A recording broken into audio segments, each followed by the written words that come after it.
예, 안녕하십니까. 한일빌더입니다. 이번 시간에는 올바른 자세, 척추 정렬의 중요성에 대해서 짧게 이야기하고 흉추 후만, 거북목, 라운드 숄더, 교정 방법에 대해서 이야기하도록 할게요.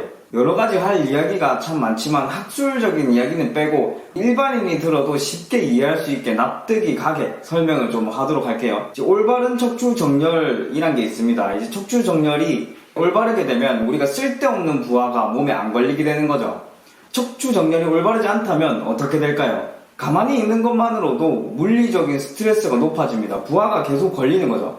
플랭크라는 자세를 예로 들어볼게요. 우리가 플랭크 자세로 오랫동안 있는다고 생각을 해봅시다. 어깨나 복근에 부하가 많이 걸리겠죠. 시간이 지나면 지날수록 지치고 힘들고 피로해지고 짜증도 나겠죠. 물론 이 플랭크 자세만큼은 아니지만 우리가 컴퓨터 앞에서 목 빼고 어깨 말고 컴퓨터 하는 자세 역시 플랭크만큼은 아니지만 우리 몸에 물리적인 스트레스 부하를 걸고 있다, 이렇게 보시면 되겠습니다. 육체적인 스트레스가 높아지게 됩니다. 이는 정신적인 스트레스로 이어지기 쉽죠. 육체적인 스트레스, 정신적인 스트레스 이렇게 별개로 보기 쉽겠지만 사실 이 둘은 굉장히 연관성이 높습니다. 육체적인 스트레스가 생겨서 염증 반응이 일어나면서 몸이 아프면 정신도 아프기 마련입니다.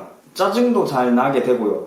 부하가 특히 많이 걸리는 관절이나 근육, 인대 힘줄 뿐만 아니라 여기저기서 염증 반응이 일어나면서 몸이 쑤실 수도 있고요. 이런 식으로 통증이 여기저기 생기면은 정신적인 스트레스 역시 같이 높아질 수밖에 없습니다. 잘못된 척추 정렬은 육체적, 정신적 피로도를 높입니다.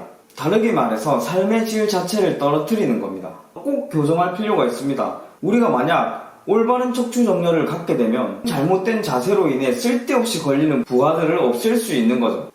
아무 의미 없는 육체적인 피로도 줄일 수 있고요. 또 그로 인해 생기는 정신적인 피로도 줄일 수 있고요. 이렇게 육체적, 정신적 피로도가 낮아진다면 우리가 그렇게 해서 얻은 체력으로 어떤 일을 더 할 수 있을지 예상할 수가 없는 거죠. 훨씬 더 훌륭한 일들을 해낼 수 있는 거죠. 운동을 더 열심히 할 수도 있을 거고요. 공부를 더 열심히 할 수도 있을 거고요. 그러므로 우리가 척추 정렬을 올바르게 하는 것은 굉장히 중요합니다. 실제로 많은 환자분들이 거북목, 라운드 숄더, 흉추 후만으로 내원을 하십니다. 아무래도 사무직종에 계신 분들은 특히 그러기가 쉽죠. 라운드 숄더 된 자세에서, 거북목이 된 자세에서 컴퓨터, 사무를 보는 게 편하긴 편합니다. 키보드는 앞에 있기 때문에, 내 앞에 있기 때문에 당연히 어깨는 앞으로 빠지기 쉽고요. 모니터를 자세히 보면서 일을 해야 되니까 고개는 앞으로 빠지기 쉽고요. 고개도 들어야죠. 턱은 들어야죠. 턱은 들어서 모니터를 봐야죠. 이렇게 이 자세가 제일 편하긴 합니다. 일을 할 때. 저도 컴퓨터를 오래 하다 보면 이런 자세가 되어 있더라고요. 키보드가 뒤에 있는 것도 아니고 키보드가 앞에 있는데 어깨는 앞으로 말릴 수밖에 없죠. 그리고 모니터가 앞에 있는데 글자가 이렇게 좀 작지 않습니까? 글자나 세세한 것까지 우리가 디테일하게 업무를 봐야 할 때는 자세히 보게 되죠. 저절로 고개가 앞으로 이렇게 빠집니다. 이러면은 라운드 숄더, 거북목, 흉추 후만이 생길 수밖에 없는 거죠. 당연한 겁니다. 특히 이제 승모근이나 능형근, 뒤쪽에 등 쪽 근육이 좀 많이 뭉치고 불편하고 뻐근하고 이런 기분 나쁜 통증이 생기죠. 이때 무작정 마사지, 스트레칭이 해답이 되지 않는 것이 제가 또 설명을 드리겠습니다. 등 쪽으로 설명드릴게요. 능형근 같은 경우에는 늘어납니다. 쭉 이렇게 등이 앞으로 굽으면서 능형근은 쭉 늘어나게 되죠. 그런데 근육에는 고유감각 수용기라는 게 있습니다. 이게 뭐냐면 지금 이 근육이 제 길이에 있는가, 제 위치에 있는가, 이런 것을 알려주는 겁니다. 그러니까 등이 쭉 이렇게 앞으로 말면 너 등아, 능형근아, 너 지금 너무 늘어났다, 좀 다시 줄어들어 하고 수축 신호를 보내줍니다. 이 수축 신호를 보냄에도 불구하고 우리는 일을 하기 때문에 계속 등이 쭉 늘어난 상태로 있는 거죠. 쭉 늘어난 상태에서 수축 신호는 제대로 발휘가 안 되고 계속 신호는 쌓여만 가고, 그러니까 쭉 늘어는 났지만 수축은 해야 되는 상황인 거죠. 그러니까 능형근이 쭉 늘어는 나 있지만 수축 신호는 워낙 많이 받았다 보니까 뭉친 듯한 느낌이 드는 거죠. 오히려 늘어났는데 뭉친 느낌이 드는 겁니다. 그래서 이 능형근을 풀어주겠다 해가지고 마사지를 하면 어떻게 됩니까? 안 그래도 늘어난 상태인데 더 늘어나게 한다면 흉추 후만, 거북목, 라운드 숄더가 더 심해질 수밖에 없겠죠. 그러니까 능형근은 수축이 되어야 되는 거지 마사지를 통해서 풀어서 이완을 시켜야 되는 게 아니란 말이죠.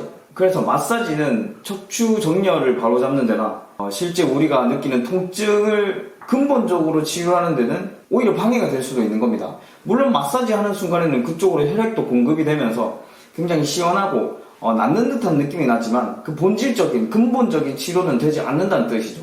오히려 더 상태를 악화시킬 수 있는 거죠. 이래서 마사지, 스트레칭은 굉장히 조심해서 해야 됩니다. 수축을 해서 올바른 자세를 취해야 되는 근육에게 오히려 그 근육을 풀어버렸다, 이거는 당장의 통증은 사라질 수 있겠지만 결과적으로 보면 해악이기 때문에 엄발의 오줌 누기와 다르지가 않습니다. 이제 거북목 흉추 후만의 치료의 술기에 대해서 좀 설명을 드릴까 하는데요.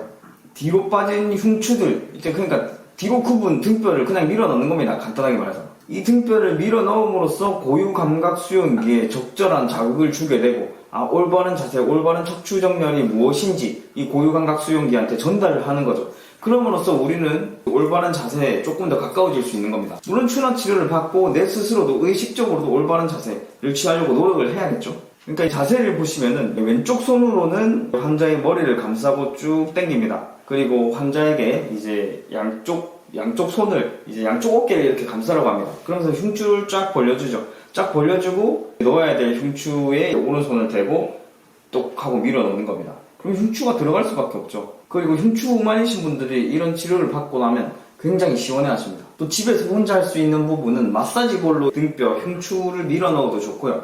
아니면은 이런 의자가 있습니다.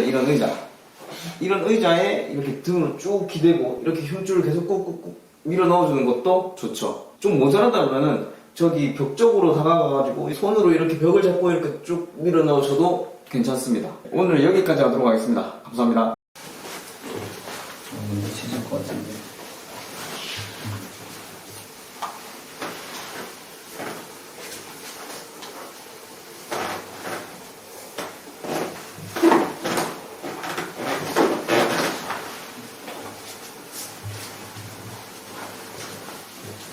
들렸을까?